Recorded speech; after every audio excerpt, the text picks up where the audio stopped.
Listen, I'm not doing no headlines because I want to talk to Bevy Smith as long as I possibly can. So welcome to the show tonight, the one and only, from fashion to television to books, Miss Bevy Smith. Hello, Miss Bevy. Hello, Dr. Sean. I love that you're the book of Sean, and I'm Bevelations. Whole biblical thing going on, and I'm the biggest heathen there is. And look, ain't nobody mad but the devil. Listen, so let's get into it, and let me ask you. I'm going to get to the book, and I will. But I always like to just walk through, a presentation of the life and the mind and the heart and the soul that I'm talking to, because I want people to really get to know things about you that on other platforms they may not have a chance to hear. Because we one of the reasons why we take a long time with our interviews is we want people to really just talk to us and emote. All right. So having said that, tell me some of the things that at this stage in your life that you cannot live without. What are the things you're clear at this stage? I can't live without that. Oh, I cannot live without quiet time. I cannot live without love and faith. And I cannot live without joy. Wow.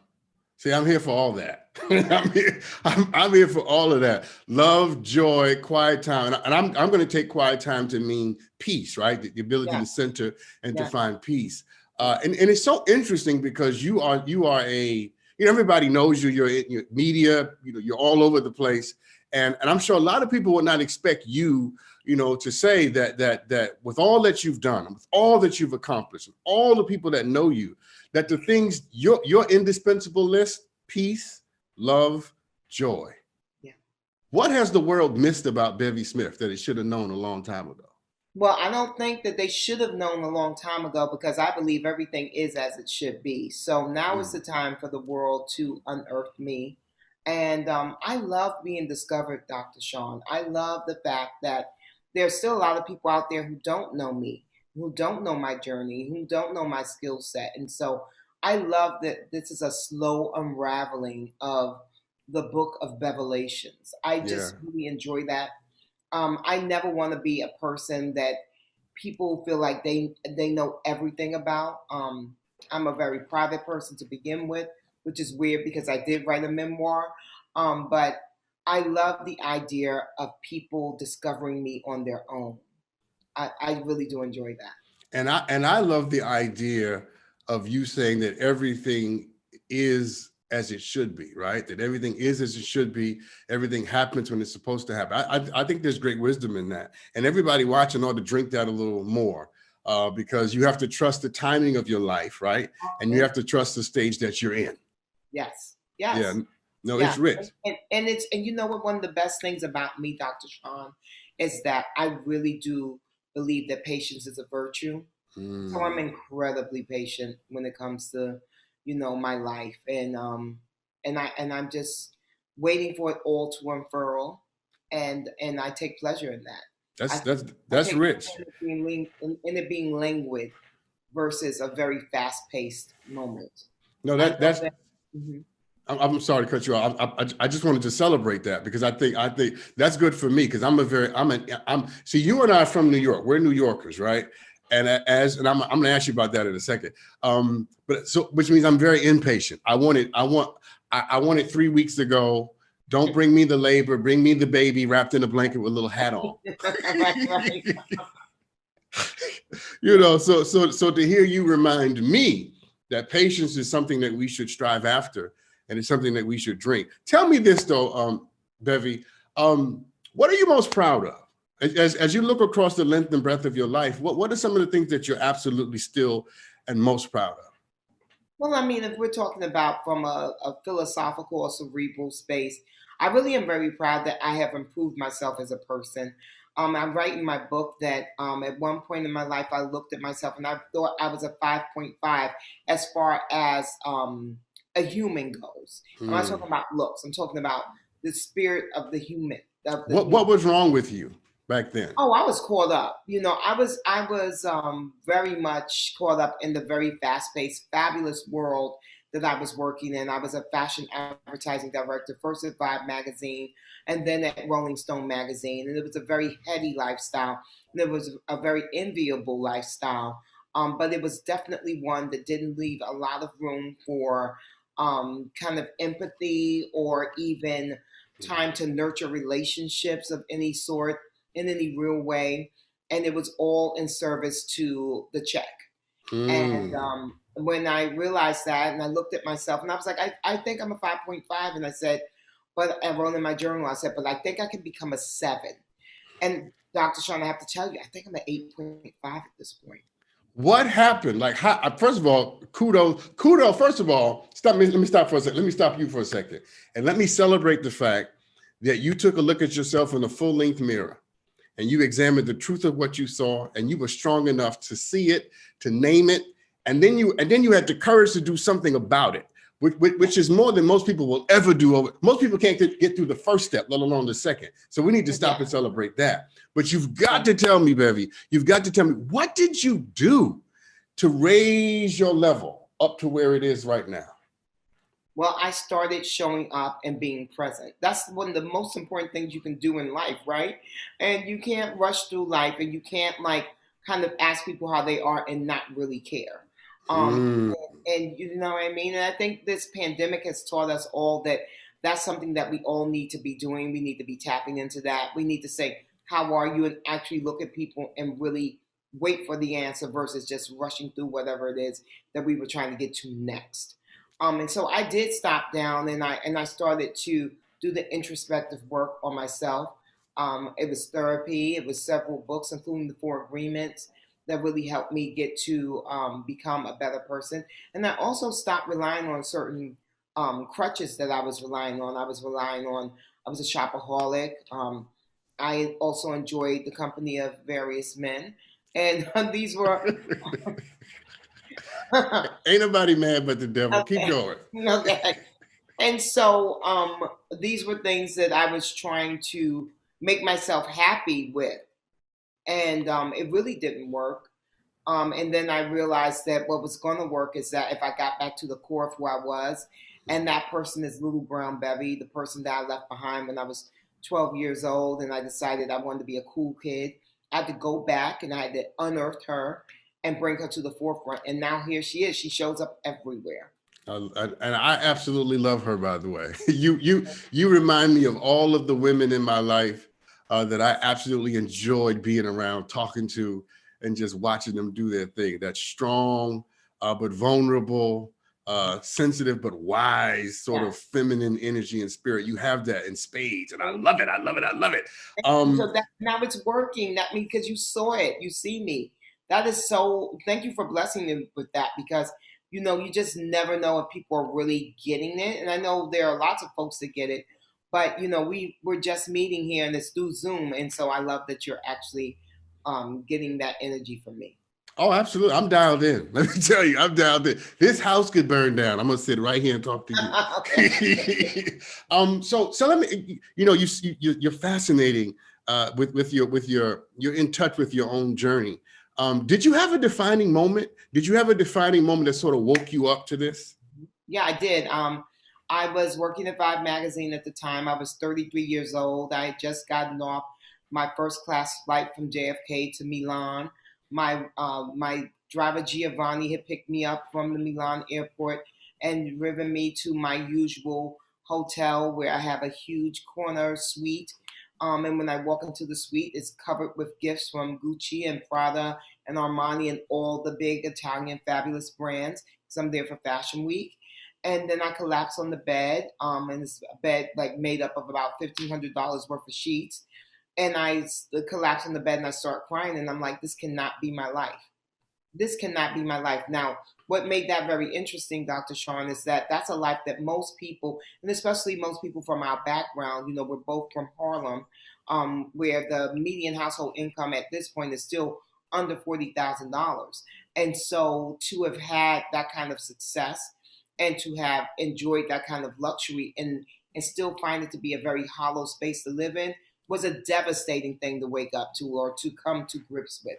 But I knew that I was in charge of my own life because when I was a 12-year-old girl and I was being bullied, I actually decided to change my life, and for the first time, and it worked. I left the Mm, school where I was being bullied, and I went to a different school, and I created a whole new life for myself.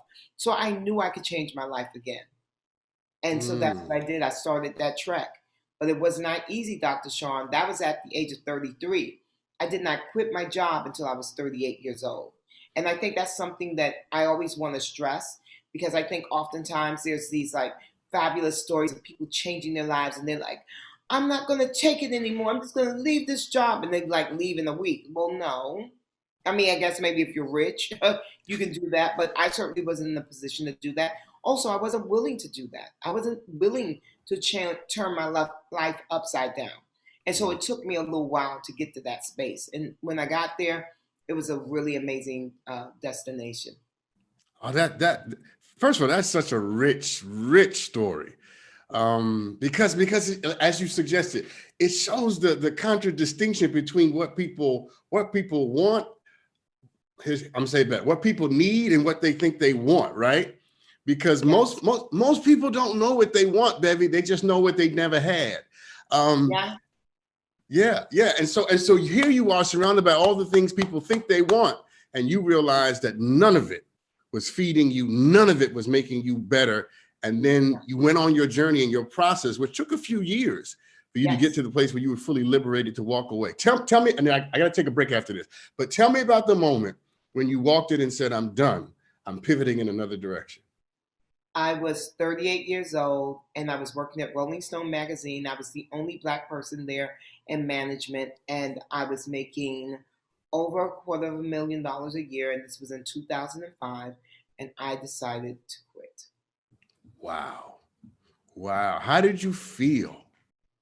I was euphoric. Looking back, I'm sure my boss actually accused me of going through a midlife crisis. I wasn't going through a midlife crisis, but I could see why he would think something like that. Because I literally walked into his office and I was giddy with excitement about retiring. And when he asked me what I was quitting to do, I said to write, to paint, to DJ, to do photography, to be a fire eater, to be an actress, to be a singer, to like be a tightrope walker, to anything that I've ever wanted to do. I want to just quit my job and I want to pursue that. And Wow. so that does sound a bit loony. And I was giggling the entire time. So I'm sure he thought, okay, well, she's gone off the deep end. But it was the Wow. craziest thing I've ever done and the best thing I've ever done. I am sitting here just imagining the freedom, Yeah. imagining what it must feel like to be that free, where you're not afraid to walk away, Oh, no. but fully liberated to embrace Mhm. whatever comes next. Amen. That's what I did. I was really ready, or so I thought. Dot, dot, dot. Yeah, yeah. And speaking of dot dot dot, we're gonna take a pause, take a break, and when we come back, Bevelations, everybody. We're gonna talk about this great book. I want to hear the rest of the story, and we will be right back. Welcome back, everybody. We're talking to the one and only Miss Bevy Smith, and I have to admit, I'm enjoying this conversation. I'm absolutely loving your ability to articulate your life, and I say this to people all the time when they do it this well. You know your story from the inside. You're not observing yourself. You are feeding me what you've cooked and eaten yourself, and there's a difference when somebody's cooked the food themselves. Okay. I'll take that she analogy. said. She I'll said. run with it. So listen, when we were on break, one of the things you told me about the book, Bevelations, is that this book represents 15 years. Is that right? Yeah, 15 years of journey. Tell me about that, because I want to get, and we have the book up so everybody can see it. I want to get to the dot. Take me into that 15 years and where this book comes from. The book comes from 15 years ago. I decided I was going to quit my very big, fancy job, and I was going to work in entertainment.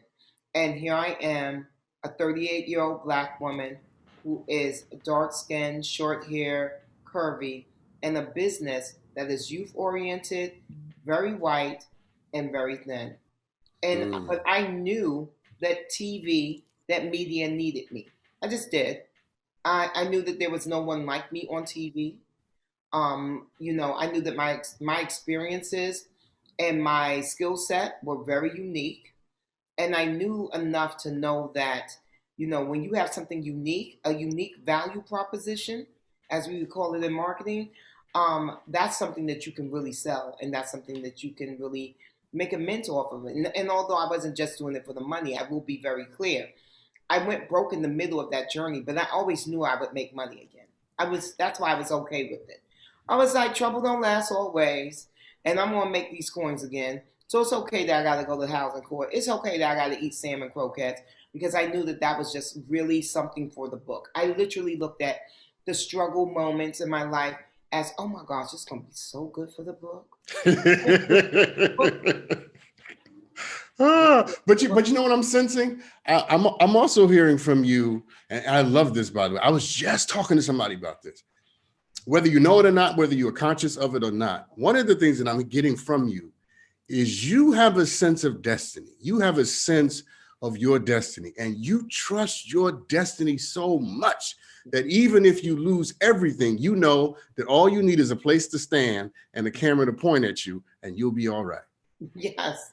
Yeah, I did. I mean, well, I come from a neighborhood of resilient people. Yes. So the housing court didn't scare me because I knew the facts. Like my family had never gone to housing court, but I knew a lot of people that had, and so I knew that housing court means that you still have another 2 months before they actually throw you out. I knew I could make some money in that time. I knew that it's okay if you have to like eat a little salmon croquettes for breakfast, lunch, and dinner. It's okay. There are worse things, but your belly will be full and it'll be fine. And so, as far as destiny goes, I just know who I am and what I do and what I give. And so I'm very confident in that space that Yeah. everything will always be okay for little brown Bevy. Yeah. All things I'm work not gonna together let for it the fall. good, right? Exactly. All things work together for the good. I'm Yeah. not gonna fall. I might do a little stumble, but it's never gonna be a fall. I'm never gonna scratch up my knees because I got pretty legs. I'm not gonna scratch up my knees. See, I'm here for all of that, just so you know. So listen. I know. One of the things I know about the book is that Bevelations is first of all, I love the name, by the way. Bevelations is just that's brilliant, by the way. But give me some lessons from the book. I know one of the things the book endeavors to do is to give us some of the things that you've learned. Give me maybe 2 lessons that everybody watching just needs to embrace, and give us for free what it took you a life to learn. Okay. It gets greater later. It gets greater later. I want everyone who is out there who has a dream, a passion that they've never really tapped into, I want you to release yourself from the burden of believing that you can't. I'm here to tell you you can. And I want you to know that no matter how old you are, no matter what race you are, no matter what complexion you are, any of those things that people, the ageism, racism, sexism, colorism, any of those things, none of it matters. If you truly believe in yourself and in your dream and in your passion, and if you have the tenacity to stick with it, oh, you will see it through. Now, it may not look exactly like how you thought it was going to look, because my dream has changed several times since I quit Rolling Stone magazine. But what I realize is because I'm able to go with the flow, oh, I love the journey. And I love all the twists and turns.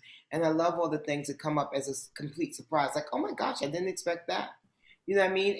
And you have to be able to embrace the unknown. And that's something that's very important. And another Bev, I'm sorry to cut you off. I'm gonna let you continue, but I have to say this to you.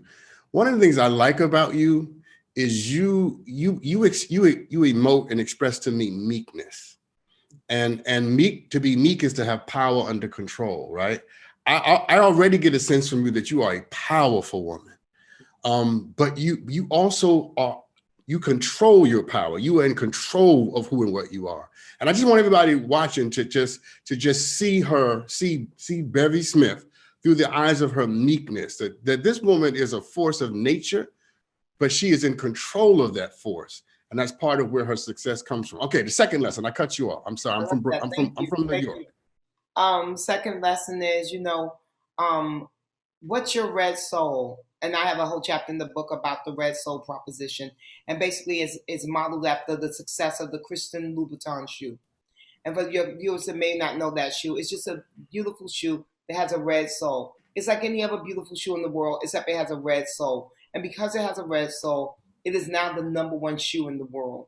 And people covet it all over the globe. And people stress and strive over getting this shoe. And we all have a red sole. My red sole is really quite simple. I am authentically me. I show up as I am because I know I'm more than enough. And so whenever I'm even going into a meeting to get some coins, whether or not it's an acting audition or a television hosting audition or maybe a speaking engagement or something, I'm not auditioning, darling. I'm simply having a connection. I'm having a meeting of the minds because I'm showing up and I expect you to get into this authenticity. And oftentimes that's exactly what happens. So you have to find out what your red soul is. And so I'll give you 3 questions that you could do at home, little homework. Who are you at your core? How are you being perceived? How would you like to be perceived? If you can do the introspective work and really dig deep, find those answers, you can come up with what is your red soul, and then you can go out and market your own personal brand. No, that's powerful. Thank you for that. Thank you for that. And everybody watching, please do that work. Put the book back up for me because I want everybody to get this book. Get this book. Bevelations. Yeah, we got it up on the screen now. Yes, everybody get this book because if what Bevy Smith just told us is in this book, it's a book that I recommend because it's going to help you do your work. Bevy, I'm going to change gears a little bit, all right? Talk to me about your father. Smitty, my beloved Smitty. I have 2 amazing parents. My daddy, Smitty Gus Lee Smith, a World War II veteran, a Geechee, my heart. He passed away in April of last year. And he was a great man, and he was a great provider, an amazing dad. And, unfortunately, he passed away from complications of COVID. Yeah. And, he was 95, though. He lived a really great, long life, and he was very loved and cherished in his last year. So, although we lost him and we lost him in the middle of a pandemic, which complicated things greatly, we are a very grateful family. And my mom is still with us. She's 93. That's a blessing. That's a blessing. It's such a blessing to have her. And let me ask you this, because I heard that your father had passed away. And one of the things we do in my line of work is something called the Gestalt method, which is where you allow people to have conversations with people who are not in the room. If he was here tonight, what would you say to him? Like what if you could just have one more conversation with him, what would you say to him? Well, if my daddy had been here for when the book was published, I would definitely be like, well, look at you, Daddy, with your name in Barnes and Nobles and Amazon and in the Library of Congress. Look at you, because my daddy would always say, you the last one with the name. And now his name is all over the country in bookstores and in thousands of people's homes. And his name is being said on national platforms. This man with a humble 5th grade education who gave me a love of travel, a love of history, a love of geography. So I would say, Daddy, look at you. But my father was amazing. My daddy used to always say, you get out what you put in. And that is a mantra that I live by because it's really true. And if you put out love and a real respect for people, that's what you'll get back. And that's what I found when I went broke. That's what I found during this book tour. So would you thank him for that? If he was here tonight, would you thank him for giving you that? Oh, yes. I thank my daddy all the time. My daddy's sitting up there. His little urn is right there behind the Bevelations, in front of the Bevelations sign. Yes, thank you, Daddy. Yeah. So Bevy, there's one more person I want you to talk to, all right? One more person I want you to talk to. And first let me honor. First of all, do me a favor. Speak your father's full name. Gus Lee Smith. Yeah, we honor his name, yes, and we honor his memory. And we summon him tonight to keep and guide you as he's always done. But there's one more person I want you to talk to, and it is your the little girl that had to leave. Yeah. I want you to talk to her, and I want you to go back to the school where she was being bullied, right? And catch her right before she made the decision to leave. Catch her in that moment where she wasn't quite sure what she was going to do, and tell her what she doesn't know is about to happen. Wow. Well, little brown Bevy, you're going to change schools. You're going to go somewhere where no one knows your name, and you are going to reimagine your whole entire life. You are going to go and work with people that will see you for the first time, and they're going to give you great, grand opportunities. You're going to travel the world. You're going to have great success, and you're going to fall in love, and you're going to fall out of love. But through it all, you will be cloaked in love, and you will have the protection of your parents, Geraldine Smith and Gus Lee Smith, and the protection of your family. And it's going to be great. You're going to have a great life. It's going to be a life filled with adventure and curiosity, and you're never going to rest on your laurels. Bevy Smith. That was so good. That was so good. There's no way that little girl hearing that would not find the courage to believe and live another day. I don't know what you heard. I don't know who wrapped their arms around you. I don't know who loved you.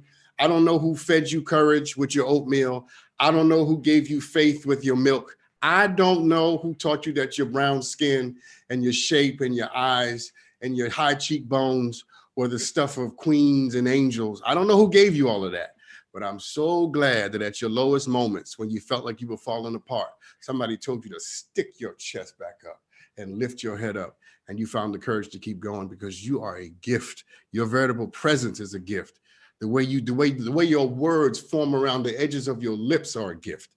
And I thank you for being here tonight. I hope you had a good time. Oh, I had the best time, Dr. Sean. This is and I've done a lot of interviews around this book. This is one of my best ones. Thank you so much. And thank you for being such a welcoming and also encouraging spirit. You are really amazing. And I hope that we get to work together soon again. We will. Listen, everybody, put the book up one more time. Bevelations, people. Get this book and let's support this great work. Bevy Smith, it is a great journey, a great life, a great woman, and a great read. We'll be right back.